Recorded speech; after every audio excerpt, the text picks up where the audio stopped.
A very good morning to all of you. So in the last class we were discussing about the oxidation method. Okay, in order to balance the redox reaction, that is oxidation half reaction method. Okay. Next we have redox titration. So these are the some of the applications of redox reactions. So firstly we should know what is a titration. So titration is the reaction of two different reagent up till the end. Okay, it is the reaction between two reagents. Reaction between two reagents. Okay, it is the reaction between two reagents till the end, and the whole setup consists of some apparatuses. Okay, and these apparatuses are, the first one is burette. Okay, so burette is a long tube.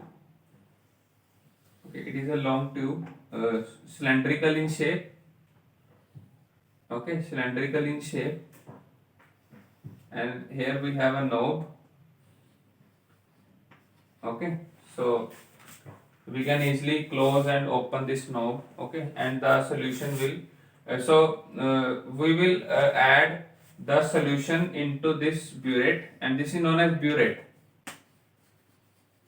Okay, burette, and this burette is clamp on a burette stand. Okay, this burette is clamp on a burette stand. So we have a burette stand like this.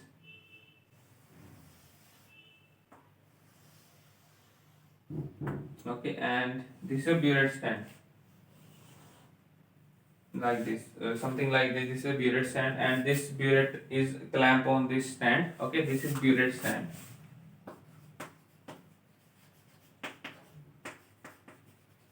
Okay, so firstly we have to take the unknown mixture. Okay, sorry, the known reagent whose concentration is known. Okay, known reagent, known reagent whose concentration is known. Reagent known concentration, जिसकी हमें concentration पता है, ठीक है, and we don't know the volume which is used of this reagent to complete the reaction. Okay, so wait, I will tell you all the things. Okay, the next apparatus is titration flask. Okay, next is titration flask. Titration flask is like this. Okay, so it is conical flask. Okay, titration flask, and it is also known as conical flask. Conical flask or titration flask. Titration flask. Okay, so it is of cone shape, and it consists of a reagent whose concentration is unknown, and we have to find that concentration, and its volume is known to us. We take uh, a volume. Okay, so for example, if we are taking 20 ml. Okay, so the volume is known to us. Okay, so it's upon you that if we want to complete the reaction in a small interval of time, then we take this volume less. Okay, then we take less volume. So this is canonical flask, and this is burette. So the solution, the reagent number 1. Okay, so take it as reagent 1, and it is reagent 2. So the first reagent will start dissolving, or it coming from the burette, and it start dissolving in this canonical flask. Okay, start dissolving in the reagent number 2, and the reaction takes place. Okay, so the reaction takes place, and they will react. For example, if we have an acid base reaction, for example, here we have HCl, and in this the reagent 2 is NaOH. So we want to calculate the concentration of NaOH, and the concentration of HCl is known to us. Okay, but the volume which is used is not known to us. Here we have some marks of 1 ml. Here we have a lot of marks. Okay, So of 1 2, and has on the top we have 0 1 2 3 4 like this. Okay, so up to 50, it is of near about 50 ml tube. Okay, and so firstly we have to react this complete HCl with NaOH. Okay, and the reaction is HCl plus NaOH gives uh, NaCl plus H2O. So the moles of HCl will be equal to the moles of NaOH. So we can apply this formula that N1V1 is equal to N2V2. Okay, so N1V1 is for HCl and N2V2 is of NaOH. Okay, so now we all know that N1 is known to us because HCl की concentration हमें पता है, and V2 हम कहाँ से निकालेंगे? The amount which is used. For example, we start from 0 ml, and the reaction. How can we check that the reaction is completed? We have to use some indicator. For example, phenolphthalein. We are using phenolphthalein as an indicator. Okay, or methyl orange we can also use. That depends upon the acid and base pair which we are using. For example, if we are using strong acid, then maybe methyl orange or phenolphthalein will be used. Okay, now we all know that phenolphthalein is colorless in acidic medium, but it will become pink in basic. So if we are adding phenolphthalein to this solution, this is NaOH, so it changes to blue color. Okay, because in base phenolphthalein is blue in color. So if we are adding HCl to it immediately changes to colorless. Okay, so at that point at which it will become colorless, then the reaction is completed. Okay, so we can easily check the end point of this is known as the end point of reaction. Okay, now what is the end point? Where the where the two reagents are completely reacted. Okay, so that is why we are saying that the reaction between two reagents till the end is known as titration. Okay, so this is burette, this is canonical flask, and this is the burette stand, and we take this, we measure this 20 ml with the help of an apparatus that is known as burette.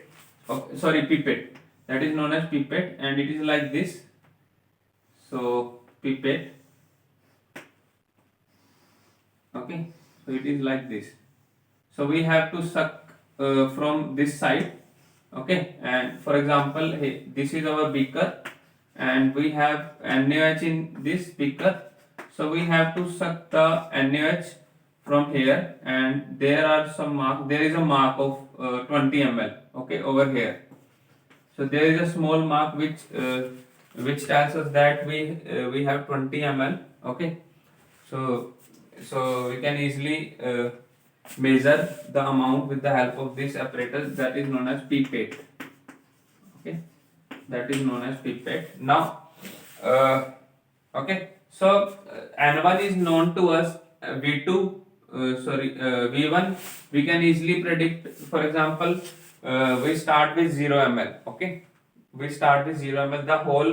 The whole burette is filled up to 0 ml with the HCl solution, and then if I am opening this stopcock and this HCl starts dissolving. Okay, it starts coming out of the burette drop by drop, and for example, the solution turns from pink to colorless up to 7 ml. Okay, 0 to, then the volume which is used is 0 to 7, that is 7 ml. Okay, so V1 is 7 ml, N1 is already known. For example, we have 0.1 normal solution, and N2 we have to find out, and V2 we have taken 20 ml. So we can easily calculate N2 na from this formula. Okay, so in this we have to use some indicator, phenolphthalein and methyl orange, but these indicators are not used for redox titration, and we have to use some other indicators. For example, there are some reagent itself used as an indicator. They are known as self indicator. For example, KMNO4. Okay, so KMNO4 is used as a self indicator. KMNO4 is used as a self indicator how it is used as a self indicator? As a self indicator, because as we all know, self indicator, as we all know, KMnO4 is a very good oxidizing agent. So in redox reaction, an oxidizing agent react with the reducing agent. Okay, so in redox titrations,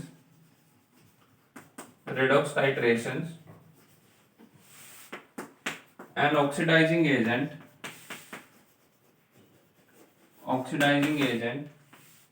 react with the reducing agent. Okay, so KMnO4 will act as a self indicator. How it act as a self indicator? Because in the starting its color is violet. Okay, its color is violet, and at the end point its color changes to pink.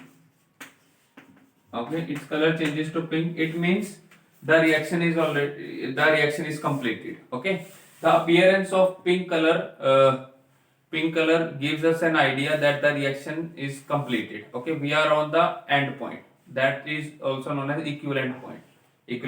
Okay, so KMnO4 will act as a self indicator like this, because its own color changes to pink when the whole reaction gets completed. Okay, so this is a self indicator. So there are some other indicators. For example, if we are using oxidizing agent K2Cr2O7, then it is not acting as a self indicator. Okay, it is not acting as a self indicator. So we have to add some other indicators, like we have dimethylamine. Okay, diphenylamine. Okay, so these are the some indicator, and that are of two types.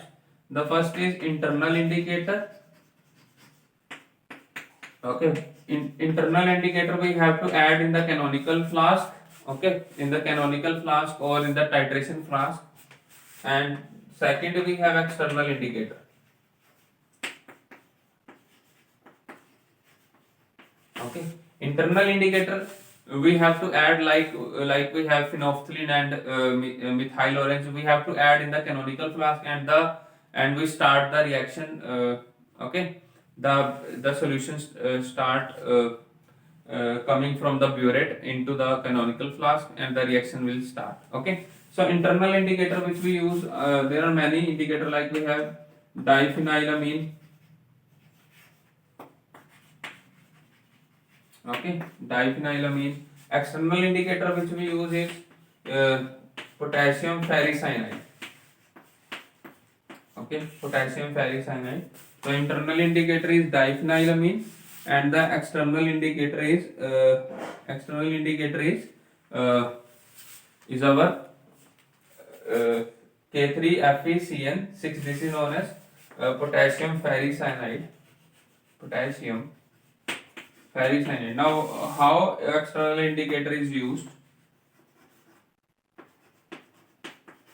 Okay, how we use this external indicator? So what we do,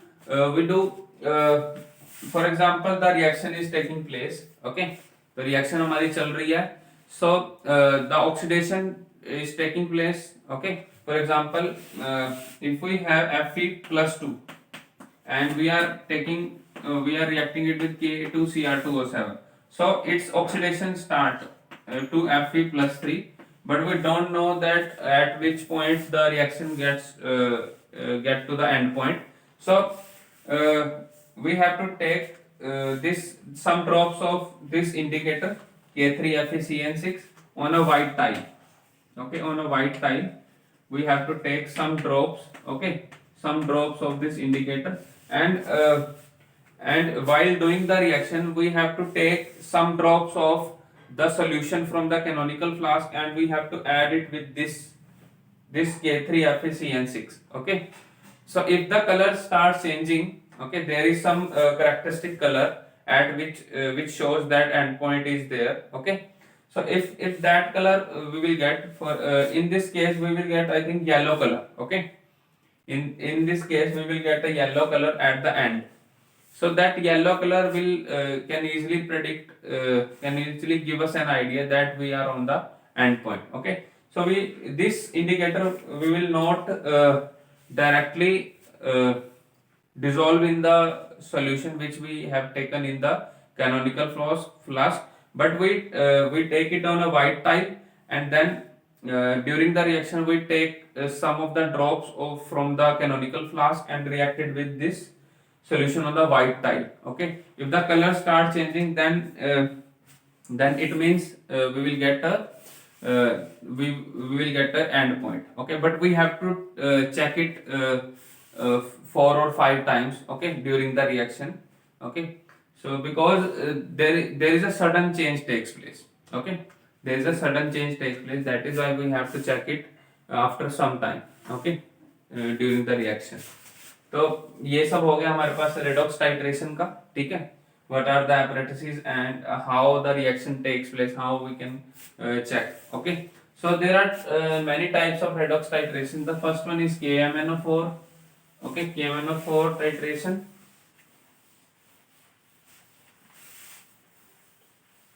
KMnO4 titration.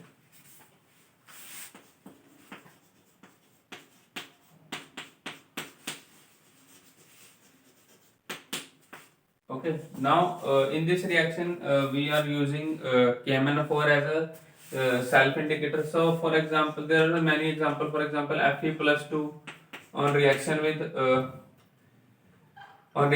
KMnO4, or we are taking MnO4 negative. Okay, this will react with at A dash positive. The reaction is Fe plus 3 positive. Okay, here we have 5 plus Mn plus 2 plus we are left with 4H2O. Okay, now the reaction is I think balanced, 10 and 18, 17, 15. Okay, so the reaction is balanced. This is the first type of titration, KMnO4 titrations. Okay, so this KMnO4 will act as a self indicator. Next we have K2Cr2O type, K2Cr2O7 titrations. Okay, in this K2Cr2O7 is used as a oxidizing agent, but we have to add some indicator, whether it is external or internal, because K2Cr2O7 is not able to act as a self indicator. So for example, we are taking Fe2 positive again. Okay, so we are adding Cr2O7 2 negative, and we have to react it with 14H positive. I am writing the whole I am writing the complete balanced equation. 3 positive plus I think 7H2O. Okay, now let me check whether the reaction is balanced or not. So 12 plus 14 26, and we have 24. Okay, so I think the reaction is not completely balanced. 12 into, here we have 12. Okay, okay, so here for example, okay, so 14 plus I think, okay, okay, so I think the chromium is not balanced 2, and the change is from plus 6 to from plus 6 to plus 3, and we have to multiply it with 2, so here we have 6. Okay, now the reaction is balanced. Okay, so 6 Fe plus 2 changes to 6 Fe plus 3. Okay, now the reaction is completely balanced. Okay, so this is the second type. This is first KMnO4 type titration, and the second is K2Cr2O type titration. Next we have steric sulfate indicators. Okay, so KMnO4 titrations. Okay, and next we have K2Cr2O7 titration, and the third one is steric sulfate titrations.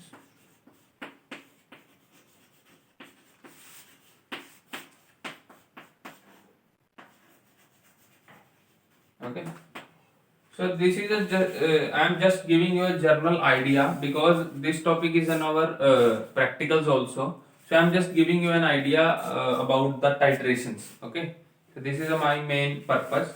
So if we reacted with Fe plus cerium is in +4, so they will both changes into +3. Okay, so here oxidation takes place, and here uh, here reduction takes place, and Fe+2 gets oxidized to Fe+3. So here we also have to use some indicator like diphenylamine or potassium ferricyanide. Okay, so these are the three main types of titrations. So okay, so we are left with only two titration, that is iodometric titration. I will discuss them later. Okay, so these are the three main types of titration. So I hope you found this lecture helpful, and you have to revise these titrations from the textbook. Okay, so do some revise some more concepts from the Pradeep's textbook. Okay, so read some theory related to the titrations. Okay, and I suggest you to watch some lectures related to the redox titration. Okay, or related to acid base titration, because that one is in our practicals also, the acid base titration. What is the apparatus, burette, how the burette appears. uh, okay, so you have to watch some video lectures related to the redox titration also. Okay, so thank you so much for watching the lecture.